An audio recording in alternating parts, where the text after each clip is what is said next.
Hello guys and welcome to another casted game. This time we have Dinky King playing as the Chinese in the color purple, also known as Crockety here, against his opponent playing as the Byzantines in the color red is Jefuty. Welcome everybody to another game. I find really hard to find Chinese games lately. I don't know why. Maybe it's just me, but I just don't see them very often and they're just really strong. But what I do find a lot is a lot of Byzantine games. And one thing I can remember from when I used to play the Chinese is that against the Byzantines this was a really tough matchup. The Byzantine Army is just out of this world. And it's just one of those matchups that is just, as you know, as Chinese you need to be very careful with everything. Like you need to wall your base. There's a really good walling spot for Crockety here. You can just keep walling all the way here and you can secure your food resources. As the Chinese is just really hard to play. You need to keep walling and keep securing those resources because your farm transition is just really hard to do. And one thing for sure is that the Byzantines don't let yourself too much time to breathe here. That's all I can say about this. It's just really hard just because they can mass a lot of army, they have the mercenary contracts, and you know, it's really hard. Crockety, on the other hand, is a Chinese main, and actually a lot of people are talking about this. There's some discussion about whether or not you should have different rankings for different civilizations. I find that extremely hard to implement, to be honest, but I get where the idea comes from. Because even if you're good with one civilization, it doesn't mean that you're gonna be good with another one right away. Let's just say your ELO is like 1,500 with one civilization, let's just say it was Chinese, but with a civilization that is completely different, like the French, maybe you are in 1,200, something like that. And it comes down to the topic of the smurfing. A lot of people have been, you know, talking about the smurf and how it affects the matchmaking rating and all this kind of stuff. And it all comes to, you know, not wanting to lose your matchmaking rating. There are some other streams where they just lose on purpose. Those are the worst. Like they lose on purpose to, you know, just stay in the lower leagues. Those are just pathetic, to be honest. But there is also a good point on people switching different accounts because they play in a different civ. And to be honest, they do play worse when they change a different civilization. So it's really interesting. Now there are other arguments like, okay, like you just switch civilizations and eventually you will lose all your games, to be honest, because you're not as good as your main civilization, and then you're just gonna eventually go to the right rank. Eventually you will win one, right? And to be honest, that's a fair point. Like that's a good start. And to be honest, when I will change civilization, like at least my plan is, at least when I get to conquer one with Abbasid, I'm gonna switch to another one. I don't want to create a new account just because I'm very lazy. I think that's too much work. I'm just gonna switch. I'm just gonna lose all my ranks, go back to, I don't know, platinum maybe, and then just take it from there. Most likely that's what is going to happen, but it will be very interesting to see. But I understand there are a lot of people who care about that. So it's really a topic of a lot of debate. It's not such a white and black kind of type of answer. It's a little bit gray. It's a little bit gray. But anyway, let's get back into the game. Crockety already mining the stone. Looks like he's gonna go for a second town center. It's gonna be the classic 2TC. And indeed, it's gonna be putting the Barbican here. Like I mentioned before, one of the things that Chinese have to do is to think about the future. And Crockety is putting the Barbican a little bit far from his base, but he's securing all this food here. You have 2 deer packs, and you have stone here, semi-protecting the stone, and you semi-protecting all this area here. So he's securing the food for the future, which is really good, especially against the Byzantines, where they probably just gonna push in the Fiddle Age. Meanwhile, the Byzantines are already finishing the Grand Winery. Mining some song probably for some cisterns, most likely, but we will see. We will see. Never mind. It is a town center. I just managed to see the resources. It is a second town center, and it's really fast. It's really fast. Just keep in mind that Crackety needs to finish his Song Dynasty transition, whereas, you know, Jefuty just needs to, you know, go for a second town center as soon as possible. And to be honest, that's a really fast town center. It's like a 5-minute mark. It's really fast, to be honest. It's really fast. Probably because of the passive income that you get from the Byzantines. You can get it that way. Also, his age up was a little bit slower, but definitely a good build. If you want to go for a second town center, that's a good way to go. Meanwhile, Crackety, let's take a look at the scouts. He doesn't know about the town center yet. He's about to know. There you go. Second town center is already here. Mercenary house on the way. Probably we're gonna see some lombos. Most likely some lombos. Although javelin throwers do really good against Trugunu. I'm not really sure if we're gonna see too much field action here, just because both players are trying to go for that second town center. And indeed, second town center for Crackety is not gonna be really safe. Like typically Chinese just put their town center here, just gonna be around the food resources. I like this idea, to be honest. It's far enough so that you don't collect the resources and lose the tax. But you know, it's not super far from your base, and it kind of protects together with the Barbican. It's a nice synergy here. And Crackety are either with the second town center. Most likely both players will wanna play the game from here on going into a fast castle. And not really fast, but you know, just no point on, you know, creating just units in the Feudal Age at this point. And indeed, this outpost just basically means just that. He's just gonna protect the gold, and he doesn't want to make any units unless it's necessary. Now, some Keshiks are gonna join the field, and Crackety still, it's a little bit exposed. You have the outpost here, so this is very safe. Town center here is really safe. The wood line, it's a little bit exposed. Could potentially change the location of this wood line to here to be a little bit safer. Probably Crackety will get away with this. So Keshiks are on their way, and let's take a look at Jefuty base. Already gathering the deer. Most likely gonna grab more berries as well. And it looks like they're just gonna be working on that castle age. Both of them. Meanwhile, Jefuty can get, you know, the Keshiks for free. He doesn't need to invest on anything. Just, you know, Byzantine stuff, just getting free units. Crackety will need to do his best to defend, and indeed he noticed the wood line, it's a little bit exposed, so he's gonna just build a wall here just to defend himself oh my god, what's happening to me today? Defend himself from possible attacks from those Keshiks. So far, I think Crackety is living the time of his life, taking more villagers to gold just to go to Castle Age, but it looks like Jefuty is gonna get there faster. It's already have enough gold for that, and not only that, have a couple of more Keshiks are gonna join the party, so it's gonna be really good for him. And looks like we'll try again to harass, but the village is here, and town center also there with hand cannons lead emplacements. Meanwhile, Jefuty already there with a golden horn tower, gonna be able to pump those units, and Crackety almost there with the gold. The good thing is he does have the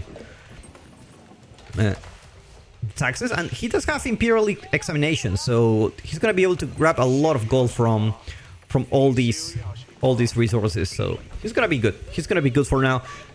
Astronomical clock tower. I wonder, question for you guys, do you think this astronomical clock tower is still gonna be a thing in the next patch? Because, you know, Siege is gonna get nerfed. I know Nest of Beasts still have the automatic attack, but most likely this will get fixed. That's why the ranked season got extended. They're gonna work on a lot of on a lot of feedback they got. But usually astronomical clock tower seems to be the way to go for the Chinese, just because of the extra health those Nest of Bees have. They can resist another sprinkle shot. That's their main thing, right? Usually you need 2 sprinkle shots to take down a Nest of Bees, but if it's from the clock tower, you need 3 of them. That obviously changes the next patch, where sprinkles do not counter siege. And that makes me think if this lamb is still a good thing. And maybe we're gonna see more Imperial Palace. Super nice vision.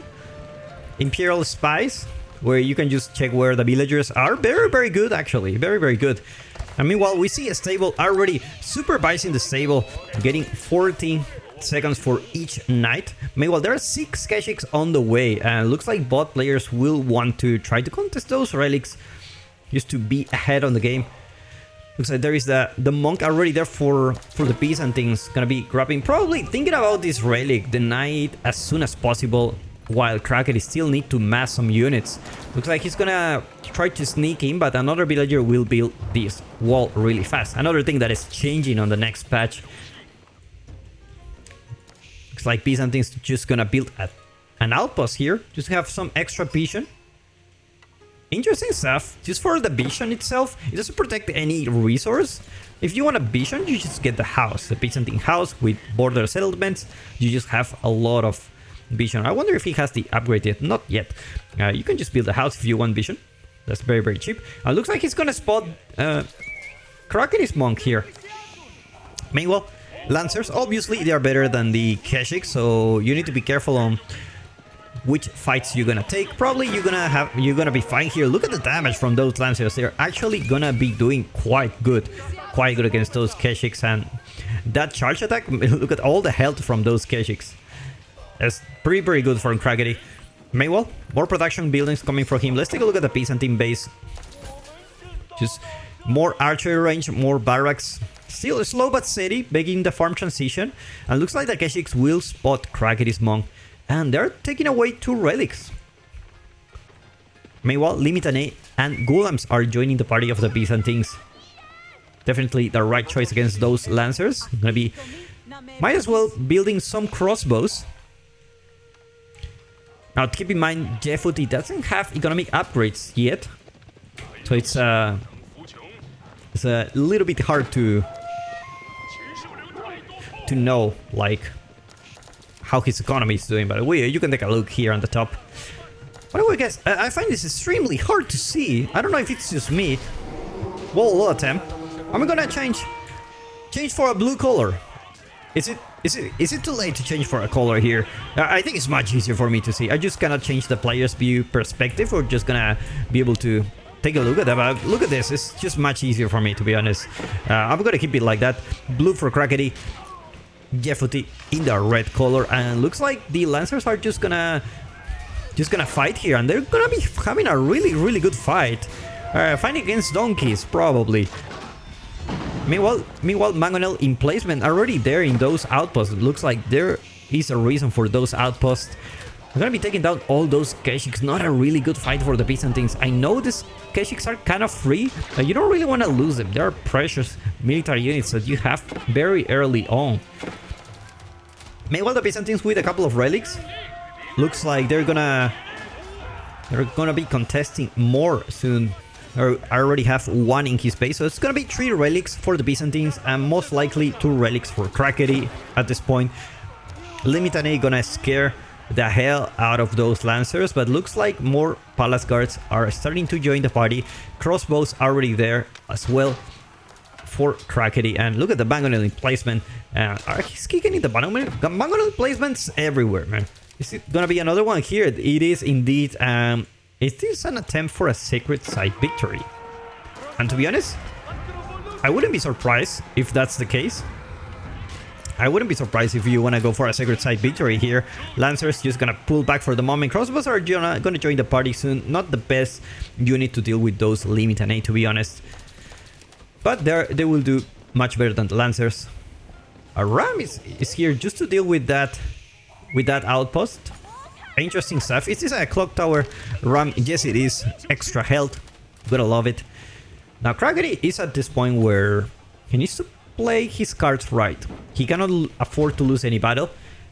And food is running out. He does have a lot of villagers. 95 counting for Crackety. But he doesn't have the farm transition. And that's exactly what he's doing now. He's making a huge farm transition just right on the beginning. And, you know, this is where the Byzantines, your best chance to strike is just right here. Right in the farm transition. He doesn't have food to replace the army. And as long as he doesn't have food, you're in a really good spot. And looks like the Byzantines, this doesn't look like a bad engagement for him. Gonna be able to take down the ram. Looks like the outpost gonna go down. Second ram coming soon. Clock tower ram looks like it's actually doing quite a bit of a hell of a work here. These units should be fighting here, but instead they're trying to take down the ram. Mangonel outpost unfortunately going down, so the ram did his job. And no more Mangonel emplacements here. Definitely need to deal with that. And looks like this is a fight that unfortunately Jefuty didn't go quite well for him. And he can mass quite fast, but he needs to take advantage of this. This is the moment where you can strike and the opponent cannot just make more units. I mean, just simply it's just not possible. He will need to sell resources in the market, and man, that was such a lost opportunity for the Byzantines, especially with their economy. They're actually doing quite good. Farm transition is pretty much finished for them. Not really finished, but it's still quite a lot. Let's take a look at how many farms. 28. There you go. Meanwhile, Crackety, he doesn't really want to engage yet. He knows he can't replace his army. His army is really valuable. His farm transition is slow but steady getting there. You can already see food economy is starting to get better for him. But he cannot afford to lose any battle for now. Meanwhile, Jefuty takes advantage of this. Gonna be taking down some units from Crackety. Looks like there are plenty of crossbows for Crackety. These are just gonna be really good for him. And crossbows and spearman is just gonna be the choice for him. It's pretty much the same unit composition against the Byzantines.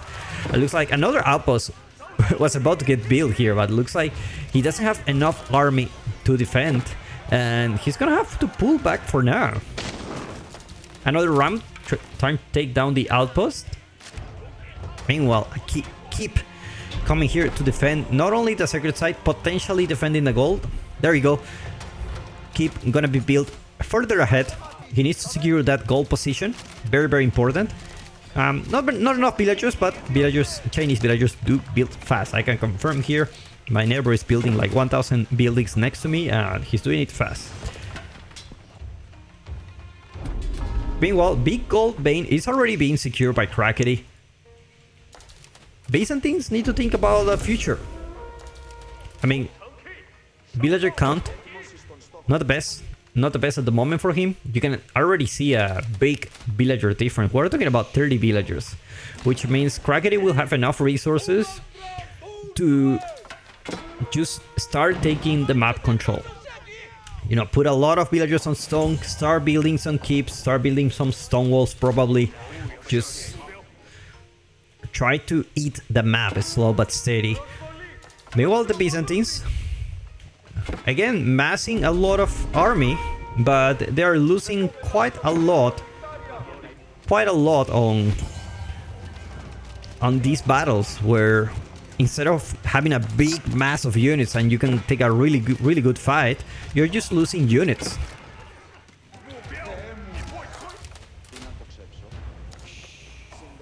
Meanwhile, more gulams and crossbows for Jefuty. Unfortunately, what you need here is pretty much a big horseman mass. You transition to horseman and you're gonna do really good, but unfortunately Jefuty is a guy who loves infantry, and he's gonna stick to that. And he's gonna stick to limitani and crossbows and hope for the best. And unfortunately, these crossbows for Crackety are getting bigger and bigger. 35 are already on the field. So it's starting to get to a point, to a critical mass where extra damage just really doesn't matter. Just gonna take down those units really fast, no matter where you shoot. Palace guards just gonna be tanking here. And more crossbows just gonna be joining the party of Crackety, and already with a keep here. Now remember, Chinese keep, obviously one of the best keeps in the game. I don't know who designed this, but it is crazy. It is crazy. Meanwhile, another keep for Crackety. Keshiks go for a raid, but a little bit too late. Man, we'll manage to kill a couple of villagers, but not a problem where you are in the Song Dynasty.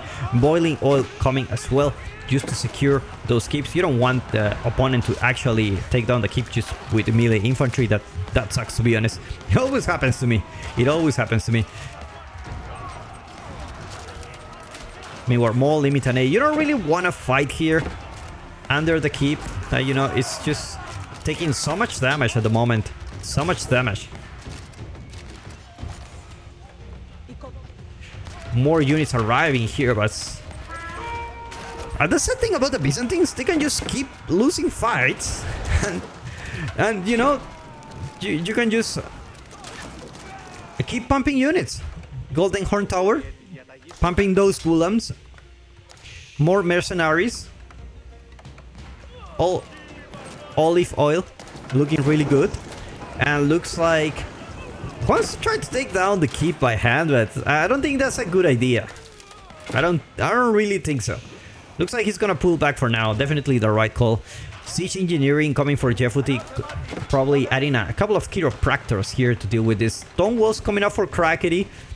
Slow but steady, securing himself. You don't want those raids to happen here. And Great Wall Gatehouse coming out here to secure the farm transition. I already have a keep here, just a stone wall here, and you're really safe. Really safe. Your food economy is just gonna be having a great time. Meanwhile, the Byzantines, they can't stop pumping units. No matter how many battles you lost, you just can't stop pumping units. And that's the beauty of the Byzantines. It's like, you always have an army. You always have an army for yourself. Meanwhile, chiropractor, say, going there, going along, a little bit risky. I mean, while Crackety already there in the Imperial Age, gonna get those elite palace guards. Is he actually supervising this? I'm not really sure. He better supervise this with the Imperial official. Chiropractor is gonna be taking down the keep. 3 of them should be more than enough to take them down, and 84 military units for the Byzantines. Just like that, you can just mass units so fast. And now the horsemen come from the back attack, gonna take down some crossbows. Crackety gonna be losing quite a big mass of the crossbows that he was building up from the Castle Age, going back to 30 military units. Chiropractor's gonna take down the keep, and Crackety will lose access to this gold, but he still has the other gold paying for him. Now the Byzantines will push. The problem is, how do you win this? You know, landmark snipe is not really the best strategy to kill the Chinese. They have too many landmarks. Great Wall Gatehouse is already there, so it's even harder to take. Nest of Beasts gonna be going up for Crackety. Gonna be defending from this infantry mass. This is really scary, to be honest. Really scary. More units coming for the Byzantines non-stop. 81 military units. But palace guards are already elite, and they do have extra health, so they're gonna be quite tanky now. Golems obviously still very good man at arms. Horsemen, not gonna be the best unit, but chiropractors are gonna be starting to burn some production from Crackety. Outposts gonna be doing God's work here. Actually, they do quite a lot of damage. And slow but steady, Crackety is evening out the numbers on the military count. Nest of Peace gonna join the party here. One of the last ones you will see before the patch to take advantage of. And he's gonna be going right there into the crossbow mass. Fails the hit, misses the hit, and looks like the Byzantines is going back for now. And now that the Chinese is the Imperial Age. He's already securing the gold. And already have the upgrades for the man-at-arms. Now it's time for the Chinese to actually start raiding with those palace guards that they are very well known for. It's just such a good raiding unit. Now the thing that Kraken is missing is just that Yuan Dynasty. Yuan Dynasty will just make sure that all those palace guards just finish the job. Very, very good. Nest of Peace gonna be doing quite a lot of damage, but Mangonel also joins the party for Jefuty. Gonna be having a juicy shot to all those crossbows, a lot of them being damaged. And just the Byzantines will just won't stop pumping units. Nest of Peace gonna be going down. I mean, well, with a single Mangonel, Jefuty, it's slow but steady, pushing. The problem is, more upgrades are coming for Kraken. Elite Army Tactics coming as well. Tier 3 economic upgrades going for him. It's coming 3.3k food per minute. We're talking about 67 farms. That's quite a lot of farms. Wonder how many barracks he has. He has 16 barracks. I'm counting. It's gonna be building more and more barracks. It's gonna be the Palace Guards only composition for him. Nest of Peace gonna join the party again. I'm gonna be trying to take down the Mangonel. Nest of Peace actually doing quite a decent damage to that Mangonel. Does he have the extra barrels? No, he doesn't. Additional barrels, no there yet for the Nest of Peace. But he is almost taking down the Mangonel. Looks like the Mangonel will go down. Not so without doing our last shot here. Kraken doing a very, very good job on defending. And just definitely just sending units non-stop. That's the beauty of the Golden Horn Tower and all this olive oil. You can just get more and more Keshiks, more and more Gulams.